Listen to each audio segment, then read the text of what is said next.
welcome. I am Damian Clifton, and this is another episode of the Call of Abraham podcast. As we always do, I like to start off by thanking the Lord Almighty. So if you join me, please. Father God, I thank you for another episode. I thank you for another opportunity, Lord, to allow me to reach out to every person that you have this message intended for, Lord. I ask that you minimize me as I maximize you, Lord God. Allow this message to reach the hundreds, the thousands, and the millions, Father God. I love you. I adore you. I bless your holy name. I ask you these things in Jesus Christ's name I pray. Amen. Amen. Amen. Welcome. Again, my name is David Clifton, and this is another episode of the Call of Abraham podcast. And I'm so excited to be back on air. We had some things to come up, as they always do, and I just decided today that I'm going to fight through them, because it seems like the devil don't want me to do this show. I don't know if I want to give the devil credit. Sometimes I just allow things to get in the way, so I put that on me. I'm not giving the devil credit for anything. So I've decided no longer to make sure that make this a priority, because I need this. I have too many people reaching out to me, asking about the show, which means that it's touching someone. If it only touches one person, then hey, it's worth it. And I know if we don't do anything else, it blesses me. So hey, if I have to do it for myself, I'll be my only guest. I'll be my only audience. And I'm going to have a good time doing it no matter what. So again, let's talk about men's mental health. June is Men's Mental Health and Wellness Month, and this is a subject that is very touchy for men of all races. I want to say especially in African American culture, but honestly in all races. Men don't want to talk about mental health. Men don't want to deal with it. It's almost like it's a sign of weakness. We don't want to talk about the things that we need to do. We don't want to talk about what's bothering us. We don't want to talk about the struggles that we have. We want to try to deal with them. And that's something that's really caused a lot of problems in a lot of families.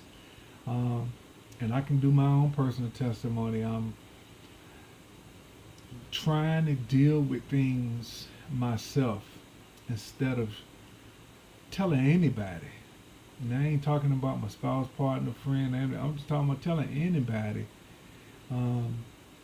would have helped me out. And instead, I just kept trying to deal with it, knowing that sometimes I didn't have no clue. Sometimes I just didn't know what to do. And for some reason, as men, we feel as though we're supposed to know everything. And that it couldn't be farther from the truth. Nobody knows everything. Nobody. I don't care. If somebody tell you they do, then that's a problem. You always meet them jokers who act like they know everything. And that's another story. But just being a man in today's society, dealing with the struggles that we deal with as men, it's tough enough. Especially when it's something that comes up and you don't know what you're going to do. You have a clue. I mean, whether it's financing, whether it's health, and that's another topic altogether. We're going to do a series on health.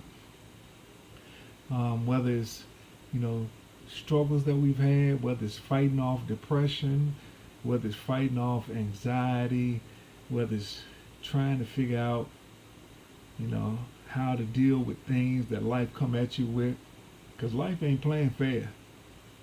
It never has and it never will. Life coming at you, and I don't care who you are. If you think you blessed and you never have a problem ever in your life, just keep on living. Like my mama always say, just keep on living. It's coming. The question is, how are you going to deal with it? The question is, are you going to allow it to overcome you? Are you going to face it? Are you going to, keep it inside you and just try to hope that it goes away? So many of us do that. I'm a witness to it. Um, they call that compartmentalizing it. You just, basically take it and put it in a cabinet and close the door. You know it's there, but you're just not dealing with it right now. You know, I'm famous for that. Lord knows I am. I can know that all hell about to break loose, but if it ain't about to break loose right now, and there ain't nothing I can do about it right now, I'm gonna set that joker up in the cabinet, close the door, and focus on something that can take my mind off it for right now. And some people say, "Oh, that's not a good, responsible way of handling it." I disagree, and I'm gonna tell you why. Because I said, when you know there's nothing you can do about it right now. If there's nothing you can do about it right now, worrying about it ain't gonna do you no good. Worrying about it is all it's gonna do is give you stress. Is all it's gonna do is cause problems. If you've done everything you can do about the situation at this point, don't sit there and stress over it. And I know that's easier said than done. I know it is. Lord knows I wish it was just that simple. But sometimes you gotta find a diversion. You gotta find something to take your mind off of it. Now the sad part of that is so many people use negative things to take their mind off of it. Alcohol, drinking, women, whatever, just to take their mind off what is about to happen. Because they know all hell about to break loose and they ain't going nowhere. So just so they don't have to worry about it right now, they go get that bottle or go get a bag or go mess with this woman they ain't got no business messing with or whatever. And that's the coping mechanism. I wish I can really tell you the best way to handle it. And I'm not going to sit here and act like I know. Because I screw up all the time. Still screwing up. I still don't always make the right decision. There's no need for me to sit here in front. I don't always make the right decision. I stay on my knees. I pray. And I ask the Lord, please, when I'm about to do something I ain't got no business, just give me a ram in the bush. Give me something. Give me an out. Give me a way where I can say, okay, I ain't got to do this. And that's all you can really ask for. And I'm going to be honest with you. 9 times out of 10, the Lord will do it. He'll give you that ram in the bush. He'll give you an out. He'll give you another way of handling the situation or dealing with the situation other than the way that you chose. Because usually the way that you've chosen is the easiest way and probably the most detrimental way. It's probably the way that you ain't got no business choosing. It's probably the way that you're choosing because that's what you're used to and you've gotten comfortable with it, even though you know it ain't a good thing to do. It's amazing how comfortable we can get with the wrong things. We can get really comfortable doing something we don't have no business doing, knowing that it's going to hurt you, knowing that it's going to hurt your family, knowing it's going to hurt others, but you can get comfortable with it and you've convinced yourself that it's good for you. Deep down you know it's not. When dealing with mental health, it's so many layers to this thing. So many layers. I mean, you got people in the military dealing with it, people who've been in combat, people that's been in stressful situations. I know growing up,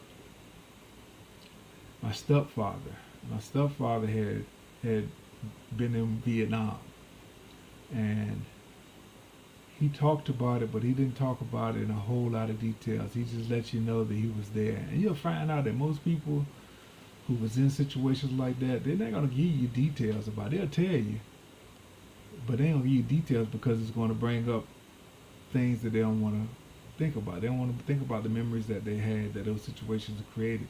But I can remember my stepfather,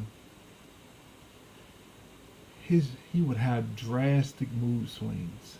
I mean, drastic. One day he was cool. One day he'd just so cool he'd write worrisome. He just all in your lovey-dovey and happy-go-lucky and all in your face. And the next day he would be cold as ice and just as just do the weirdest things. I can remember we had a uh, we had a ranch house, and the garage was converted into a den, and it had a door that you can close the door, and then it was a nice den, nice side. I mean, you can picture a single car garage, and the whole garage was converted into a den. We had two couches and a recliner chair.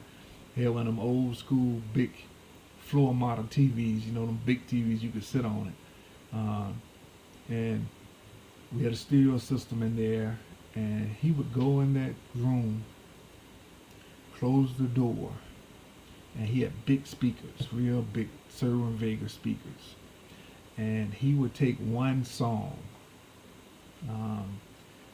would be like one of his songs that he would play was The Art of Noise. And if you know what I'm talking about, it's a strictly instrumental song, and it would go, and it was a repetitive rhythm, and and it was a nice song. But to this day, I can't stand that song because my stepfather would go in that room, he would go in the den, close the door, he would put that song on, and back then we had it was a tape cassettes and record players back then. We didn't have CDs hadn't come out yet. But he would take that song and play it on repeat. And I don't mean just for a couple of times, I mean for hours. Hours upon hours. I mean, I'm talking about 3, 4, 5 hours non-stop. And it was so loud. My bedroom was on the other end of the house. It was a 4-bedroom. Now we had a 3-bedroom ranch, probably about 1,300 square feet. Not huge, but a nice size, And my bedroom was always at the other end of the house, and I would be in my bedroom with the door closed, and the music coming from the den on the other end of the house with the door closed would drown out my TV in my bedroom. It would be that loud, and he would play it for like 4 or 5 hours non-stop. And a couple times I walked in the room just to peek to see what he was doing, and he would literally be laying on the floor, his arms wrapped like this, and he would just be rocking on the floor, just rocking non-stop with the music playing for hours upon hours. And back then people referred to that as shell shock. Now of course they call it PTSD, and they have other titles as well, but they called it shell shock, and they talked about it, and when they talked about it in those days, it was almost like a joke, say, man, he crazy as hell, he's shell shocked, because people can talk about you very, inconsiderate, with no sympathy at all for something that's really, dangerous, really detrimental to you. But he did that so many times. Sometimes he would come home, he would come home, he would go in the kitchen. He loved to cook these large sausages that we used to have, and put them on the stove with some water, turn the stove on, go in the room, turn that music on, lay in the floor, start rocking, forget that he had the sausages on the stove. The sausage would start burning and turn, smoke up the entire house, smoke detectors would go off. I would have to get up, wake my mother up, go in here, wake him up, get him off the floor, and we have to sit outside, 11, 12, 1, 2 o'clock in the morning. No matter what season of the year it was, could be summertime, it could be wintertime cold. We out standing in the front yard, smoke coming out of the house, because he'd have left the pot on the stove. And when we look at him and tell him what's going on, he will be completely out of it. he would have no clue what was going on. And my mother she would be irate. She would be screaming, fussing at him. I mean, irate, because it was dangerous. I mean, luckily it never caused a fire. It was just the smoke. But the smoke would be so intense, we would literally have to sit outside for a good while before it cleared up. And then the house would be smelling like smoke for a few days. And he would look at us after it happened like he didn't know what was going on. He had literally zoned out, and then the next day his mood would be completely in another direction. And now, when I see, news, stories about people dealing with PTSD, and actually have heard people testify about it at church, and hear people talk about it at seminars. I think about him a lot. He's gone now. He passed a few years back, but I think about that a lot and realize that he was dealing with that. And I think, I sit back and say, I can't imagine dealing with the struggles of just being a man. Just being a man is enough. Just being a man in today's society, good, bad, white, black, Hispanic, whatever, being the head of your household, trying to figure life out. Because nobody got the blueprint on it.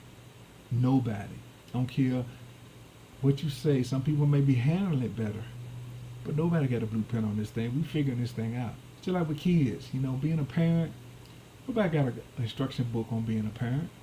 Because for one, every child is different. That's why I always hate when I see people on television, they got some type of doctor or expert talking about what you should do with your child. They don't know your child. They don't know nothing about your child. They don't know how things are. They don't know how their child acts or how your child reacts. But they're going to tell you what you should do with your child for every situation. And 9 times out of 10, they don't even have kids. They're going to tell you from what somebody wrote in a book. And I always laugh and say, man, I done raised 5. Every one of my children is different. Every one is different. That's just like human beings. There's no 2 human beings that are the same. That's why I hate when people say, well, all men do this or all women do that. That's a lie. Now, they may do something similar, but nobody does. No 2 people reacts to the situation the same. They just don't, because everybody's different. So when you got that situation, then on top of that, you got a mental, for lack of a better word, and I hate to even use it, but it's an illness to deal with on top of. That's a lot. And then the problem that we have as men, I'm just talking about men now, I'm not talking about women, I'm talking about men. You don't want to get it checked. Now I know today, in today's society, it's become more, what's the word I should say, cliche or socially acceptable to go to therapy. You hear people say it all the time. Yeah, my therapist this and my therapist that. And even when they say it nowadays, you still look at them, especially people in their 40s and 50s, like, you got a therapist. And you don't know how to react to it. Because you still, especially in the black community, we still look at you side-eyed. I mean, it's just the way it is. I'm sorry. I know that may not be right, but we do. We look at you side-eyed because growing up and even today, you automatically think, oh, he must be crazy. And I know that's so wrong to even say it. And I know it's offensive, and I apologize for those who I might have offended by saying that, but that's the reaction that people, even today, have. Even as therapy has become the norm. And I thank God, because I know teenagers, my son, when he was in high school, he told me that he wanted to see a therapist. And I immediately said, what's wrong? What's going on? You automatically go left, like, what's wrong? Somebody mess with you? Somebody, what's going on? What's going on? You get on the defense because you're like, what's going on? Somebody mess with my son. And he just wanted to talk. And then I started saying, well, talk to me. You can't talk to me. I thought we was cool. I thought we had a great relationship. It wasn't even about that. He was mature enough to realize that he needed to talk. about everything, just about life in general, about me, about everything that he couldn't talk to me about. And I ain't gonna lie, it still bothered me because I always wanted to feel as though he could come to me with anything. I've always told him that, but he was mature enough, and there, in that age group, it's acceptable to have a therapist. And thank God our insurance paid for it, because that's another reason a lot of people, especially in the African American community, don't want to think about it. It's like, man, it's another bill. I'm about to pay for no bill. Go talk to somebody about my problems. You ain't gonna help my problem. Problem, I need some money. You gonna help me with that? Because we always put money on everything, and money ain't everything. Because if you got a whole lot of issues going on mentally, you can have all the money in the world. It ain't gonna solve them. Even though we think it will, we think that money will solve everything, but that's not how it works. But I remember he did that, and I talked about it, asked him about it a couple of times, and he said, it's nothing major. He felt better just talking to someone. And it's ironic that his major in college is psychology. He's a psychology major. He's going into his senior year. Then he's going to grad school. He wants to get his PhD.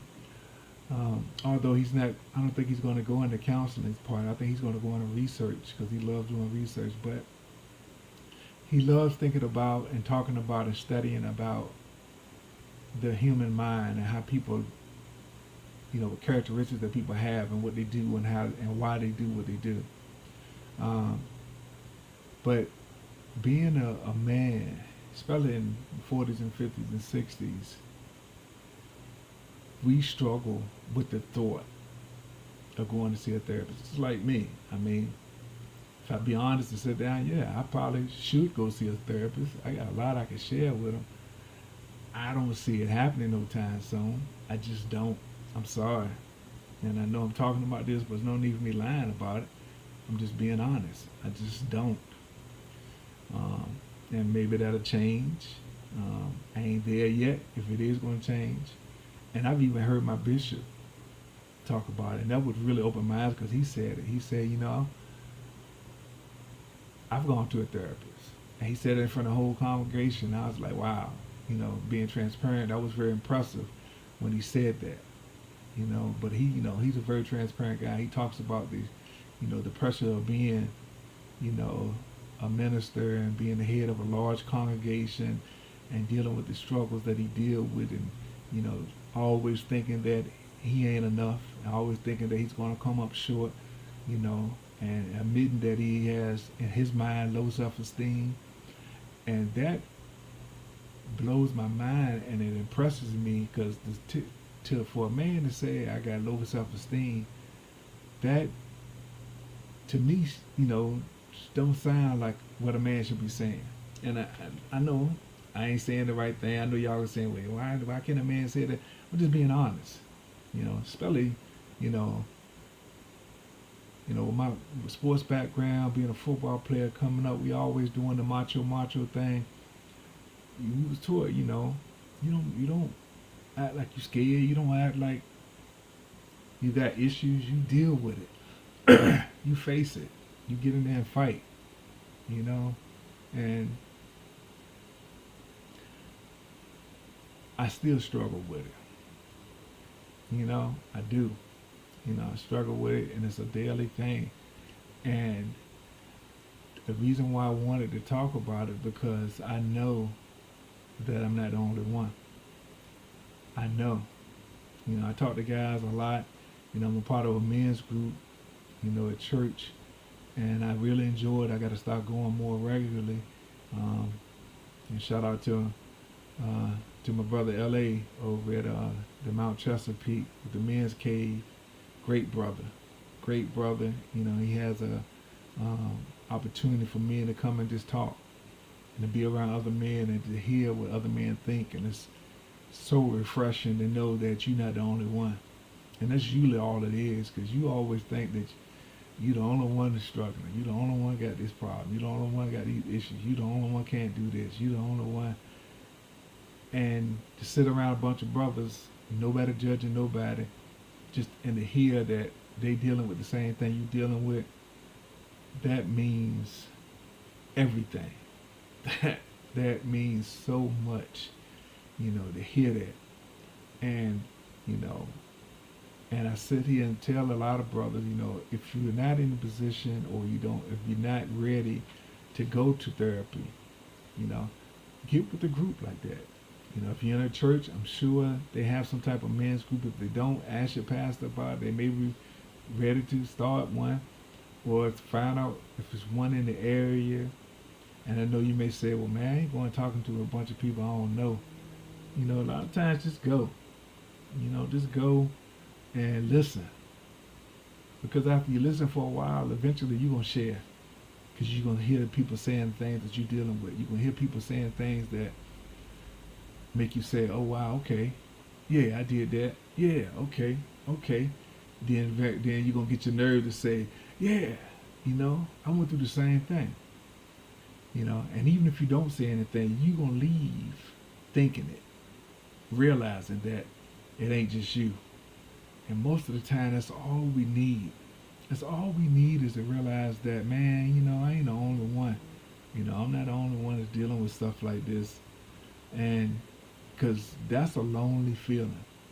That's a lonely feeling when you got some issues that's going on and you're not handling it the best way you need to handle it, and you ain't got nobody to talk to, or you don't want to talk to them because you worry about what they're going to say about you or how they're going to judge you, and instead you're just dealing with it on your own. That's the worst thing to do.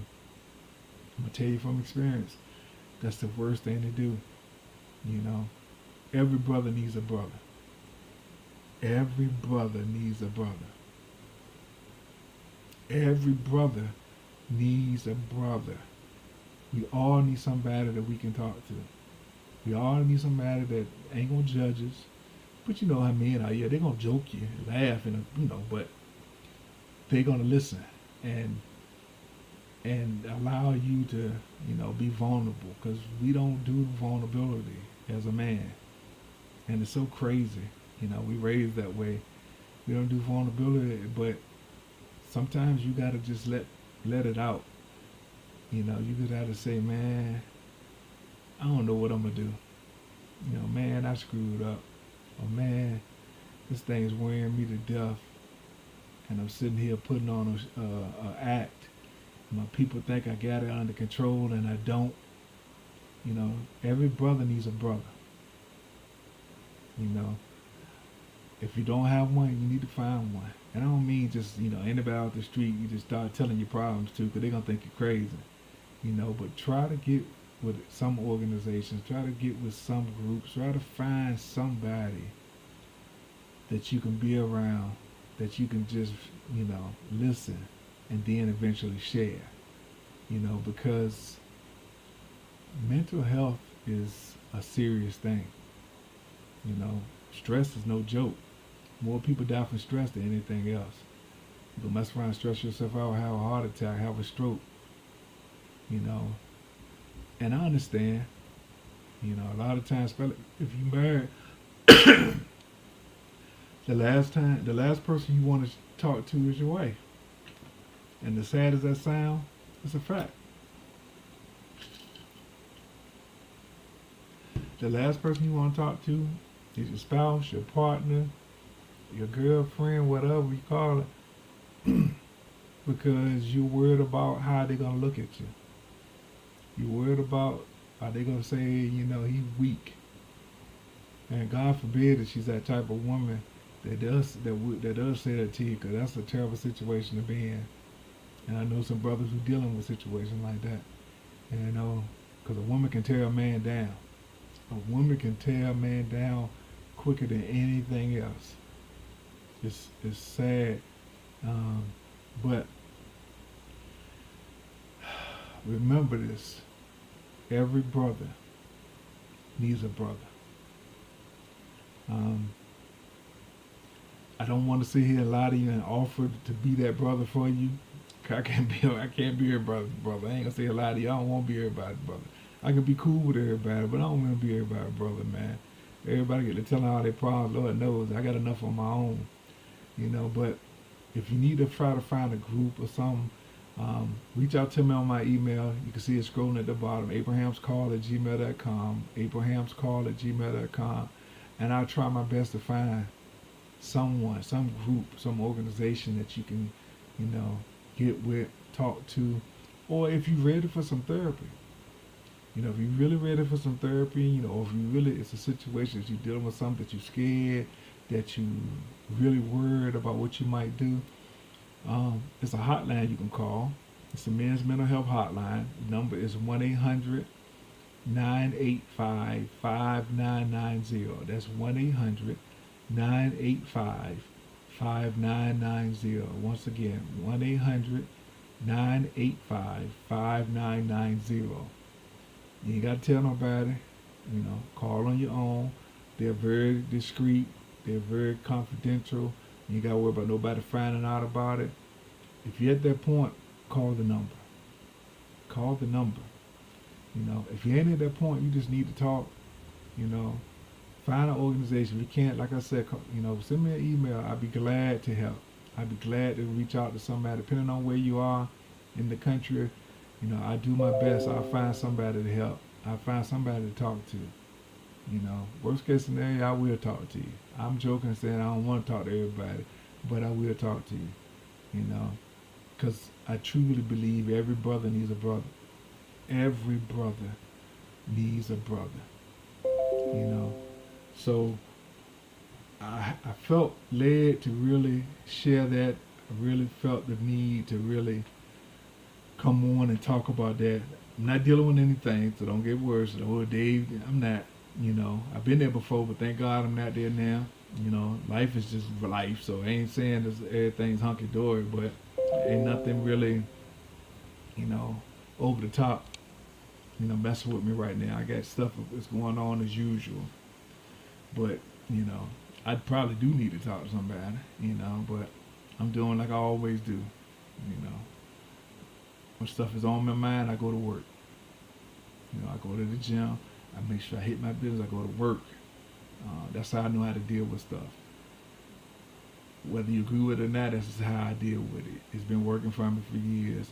I ain't got to the point where I can talk to some people. I do have some brothers that I can talk to, thank God. I do have some brothers that I can call, and I may call them in the next couple of days just to talk, But remember what I said. Every brother needs a brother. Don't wait too late. Don't wait too late. Don't wait too late. Reach out and talk to somebody. But again, I just want to thank you guys for taking the time out, spending some time with me. I want to thank the sponsorship. My company, The Solar Educator, educating America about the benefits of switching to solar energy, and also my publishing company, Day Day Publishing. I'm still working on finishing up my men's ministry book, The Call of Abraham. Oh, I'm sorry, that's my podcast. The name of the book is "It's Not Easy Being Abraham: The Struggles of Being the Head of Your Household." My goal is to have that done by Labor Day, so I can have my Christmas book that's coming out as well. But again, everybody, please remember, every brother needs a brother.